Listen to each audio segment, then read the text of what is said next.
Excuse me. Woo! I always seem to start off my video. I'm drinking coffee, and it keeps the whistle wet.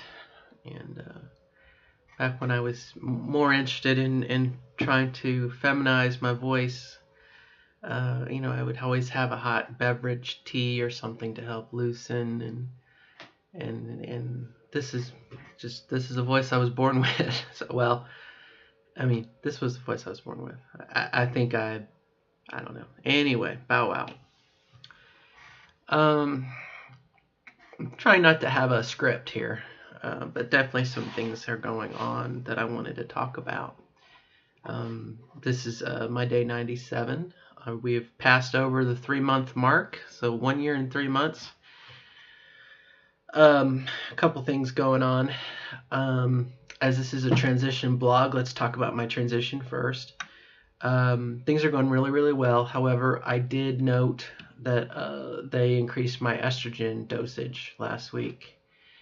And I think it's taken a couple days to get into my system because I use the transdermal patches. And I've noticed, like, over the last couple days, it reminded me very, very much of when I first started taking estrogen, or the testosterone blocker, and my energy level just crashed. And it may just be I'm a little under the weather, I'm a little moody. I mean, it's not necessarily, it is sunny outside. I don't think it has anything to do with the weather, but last couple days have been really, really rough, energy-wise. Usually get out of bed and I'm excited because I'm going to play a video game or see my daughter after school or something and then work. And it's just not been that way this week. So I don't know. A couple other trans women I know also are feeling a little bit of blue. So it may just be the moon. Can we blame it on that moon? Just say, oh, the moon. So that's that. Yesterday went to work. And actually went physically into work as opposed to working from home, which is what I normally do. And it was I had a couple moments that were kind of interesting. And one of them was there's a new person who had come into our area. And obviously she's there every day, and I'm there sporadically, So, we've kind of struck up somewhat of a friendship, and I think there's a problem that trans women have, and probably trans men too, where number one, we're so worried about passing. But, then we kind of get into this routine where it's like, do people who meet you for the first time, in a situation like at work, which has a human resource policy that's inclusion and diversity and sexual harassment and yada, yada, yada, yada, yada. Are they, when I met a new person like I did yesterday, in presentation this way, feminine, and they assume are they assuming I'm a woman truly? Or are they, yes, yes, you're a woman, and just being polite, or part of the work. My company's very progressive and open-minded and whatnot, inclusive. And so it's one of those things, I couldn't tell if this was something she would do, like, to a woman that she just met, and they would be friends and go have lunch and talk and it would be nice to assume that she had no idea I was trans, etc., etc. Now I'm due for a laser, my next laser treatment in a couple days, and I've noticed, like, in the last week, the little gray hairs are kind of like going, it's weird. I don't know, but I've been very, very self-conscious of the beard shadow lately, and that may just be my own fears and whatnot. So. But anyway, yesterday, like I said, I noticed, as I was, again, the first time back in the building in about a month from working from home, and it was, I was very conscientious of my arms, and the way I looked in the bathroom mirror, and then our building has these mirrors on the outside. I was very conscious, I felt like I looked somewhat like Popeye. I had my big forearms and big hairy forearms, and in reality, it may not be that way.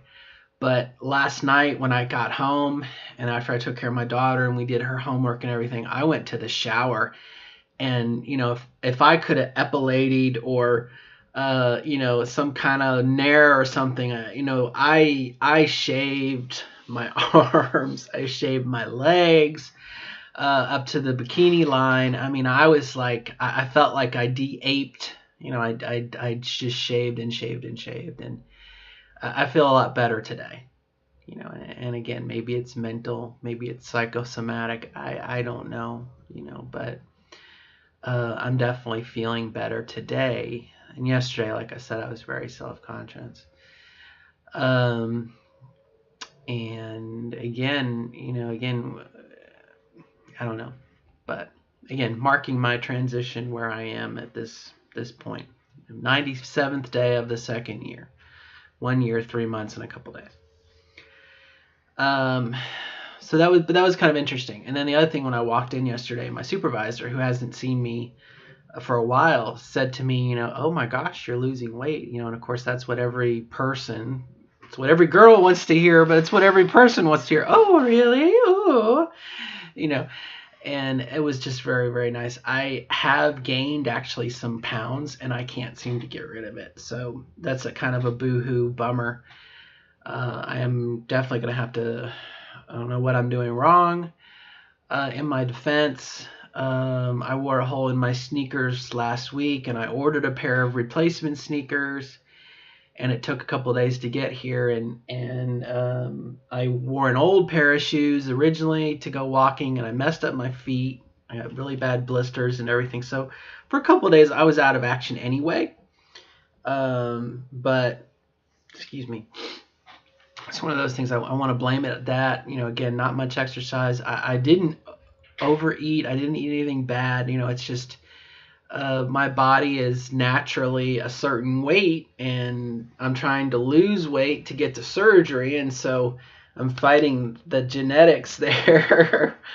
Kind of, it ticks me off a little bit. Again, I'm only doing it to get to surgery weight, and so whatever. That's my problem. But it was interesting, again, to go in and to walk around the building. And again, like I said, we have mirrors on our outside, and to see my reflection. I can remember 2 years ago when I had made the decision to go full time and transition and start hormones. I would always look in the mirror and I'd say, in the future, you're going to see someone else. And that kind of has come to pass. But I was also somewhat critical yesterday.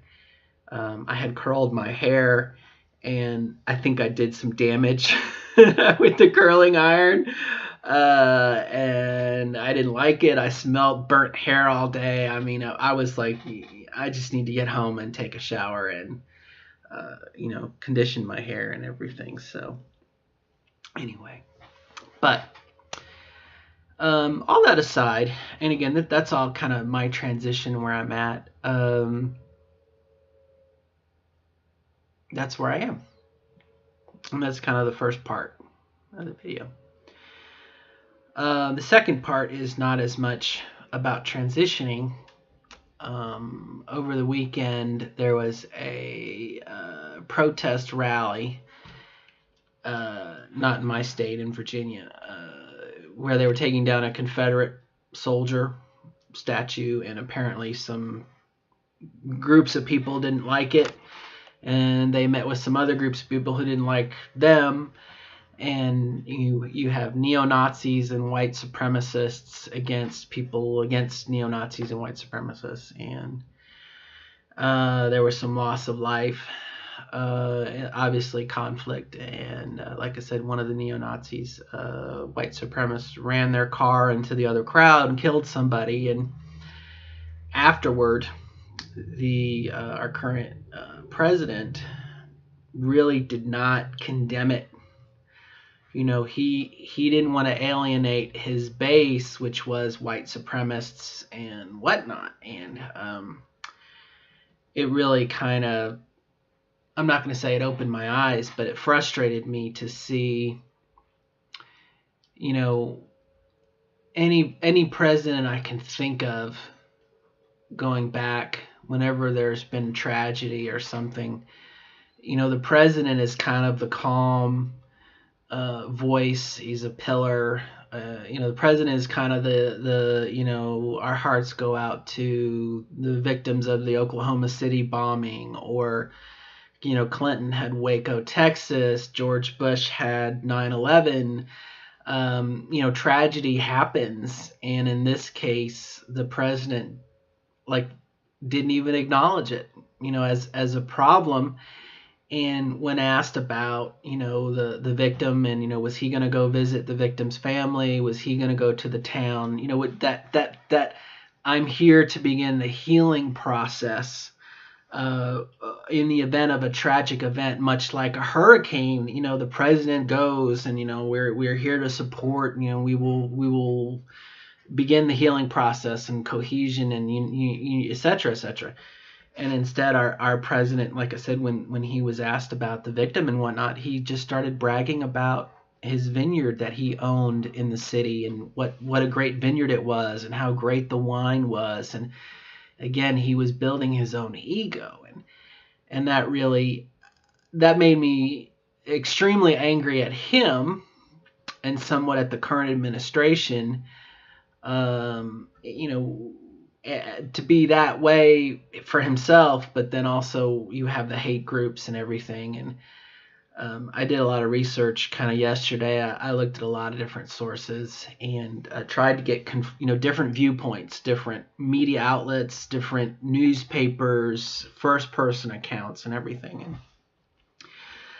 And again, the president, when asked about it, he said, well, there were bad people on both sides, and the anti-haters they had clubs and they were attacking, and of course there's no documentation of that. It's ludicrous somewhat. But that aside, looking back at, again, the current administration, the president, when he was a candidate, he made fun of mentally challenged people. He slandered Mexican people. You know what I mean? It's like, why wouldn't you expect, if he's a bad person and he has bad character flaws and whatnot, you would hope that, again, they say the office of the presidency changes a person, but again, rise to that occasion of being a leader and a uniter, and it really just dropped the ball. And it doesn't help, obviously, that it seems like his administration is obviously anti-trans, transphobic, and the vice president was the governor of my state before, Indiana, and it definitely makes the next 2 to 3 years like shit and whatnot. But again, I saw a cartoon last night, and I guess this is more about what the tone of the rest of the video is going to be. And I think it was from the show Rick and Morty, and it showed 2 cartoon characters beating the snot out of a neo-Nazi. And it was that just 5-second loop of 2 people beating up a neo-Nazi, a skinhead. And the tone of it was, yeah, give it to him, and it really, initially I saw it and I kind of chuckled, and then I saw it and I looked at it and I said, that's wrong. And I felt the need to say, I understand what you're doing, but I feel like this is inappropriate, and here's why. And unfortunately, the person, they didn't get it. They were like, oh, but it's a Nazi, and Nazis aren't good. And, yes, I agree with that pursuit. But, Thomas, I think it was Thomas Jefferson said, freedom of speech ends, when something about my fist punches your nose or something, and And I even did some research on the Supreme Court, and there have been a number of challenges to the First Amendment as far as hate speech goes, and the Supreme Court does not vary from it, saying it's protected speech, it's freedom of speech, it's the First Amendment. And so, it's okay, unfortunately, for a hate group that spouts hate and kind of incites violence under the Constitution. It's okay for them to exist, as long as they don't hurt someone else. As long as they don't hurt someone else, perfectly legal. And so in this case, you had the memorial they wanted to take down, and it's okay for these folks to show up in riot armor and assault weapons, and we hate everybody, screw you, blood and soil, whatever. And it's perfectly okay for the other group of people to say love, and love conquers hate, and da da da da. You're wrong. That's okay. It's when conflict gets to the point that one person hits the other or conducts violence. In this case, like I said, this group drove a car into this group. I mean, that's obviously throwing the first punch, right? That's wrong. But the person who posted the cartoon was just like, oh no, I am against these, and yeah, get them because they earned it, they deserve it. Well, at that point, violence begets violence. And again, I kind of disagree. The statement as it was explained to me many, many moons ago was, I may not agree with what you say, but I will fight for you to have the ability to say it.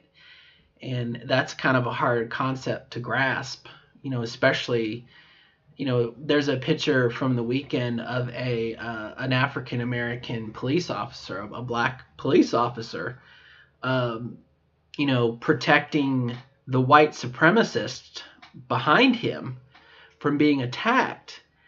And the police officer was doing his job, and very effectively, I might add. But again, he is protecting this person behind him from bodily harm. And so again, freedom of speech, as this group can say I hate you, and this group can say, well, I hate you too, and that's okay. But when it comes down to who threw the first punch, and I can remember that from my high school days. You would hear about a fight and whatever, and you'd have the bully and the little kid. You get someone who gets picked on, and unfortunately, if the little kid or if the target throws the first punch, they're the ones who get punished.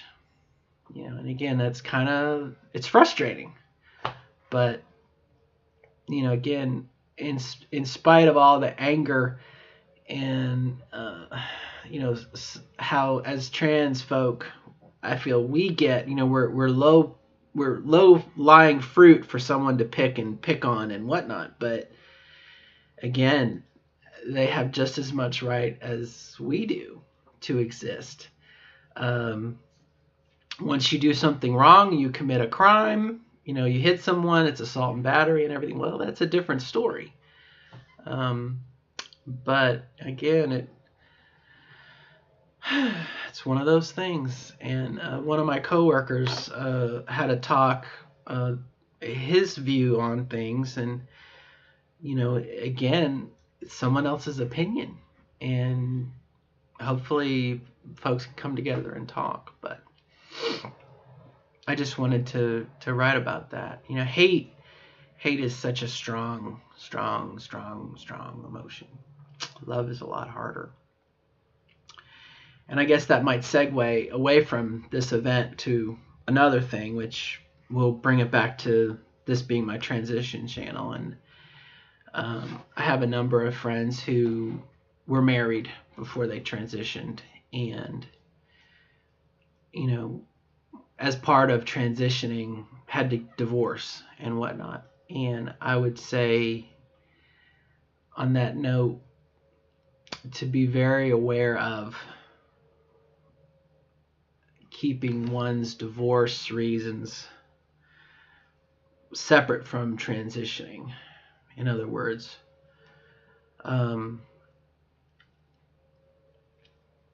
one person may transition, which kind of causes the divorce. But if at all possible for both parties to keep the transition in another pile than the divorce, because if a person transitions and as of that, we do kind of become this other person. We're, in my case, female, and, if of that divorce there's a lot of baggage and whatnot, every time this person sees you as your new role, it brings back that unpleasantness. And so, if at all possible, I guess what I'm saying is it'd be ideally to divorce before you transition, but to keep it kind of separate. Settle that on its own if you can, and transition. Minimize your problems coming together, I guess would have come out of it. And I only thought about that this morning, kind of as I was groceries, and I could hear people arguing a couple cars down, and it made me realize, I'm thankful that nothing ugly could be said about my transition because I handled it separately than my divorce. So I pass that on to someone who might be in a rough situation, something to think about. But anyway, I've certainly gone over, and I don't know if YouTube will let me upload it now, but some big things going on, and I would encourage anyone, I'd invite you to think about, on any of those topics. Granted, my stuff's, the first part is really just information, but the second part, to consider, some things. And it's unfortunate that there are groups that exist kind of to make other people miserable. And unfortunately, like I said, trans women, trans men, transgender, we're kind of low-lying fruit, and maybe that's another tie-in for another time. But we tend not to care about things that don't affect us personally. For example, the current president ridiculed and made fun of Mexicans and called them criminals and whatever else. Well, if we're not Mexican, we don't know any Mexicans or whatnot, we may not particularly care because it doesn't affect us personally. Hopefully, again, your average, we have compassion enough to realize, no, that's wrong. The same way that, climate change is another kind of hot topic issue. If you knew that climate change was only going to affect the middle regions of the world, and you lived outside of it, you wouldn't care. But if it affected you personally, you might care a little more. So take that for what you will. All right, I'm out of time, overtime.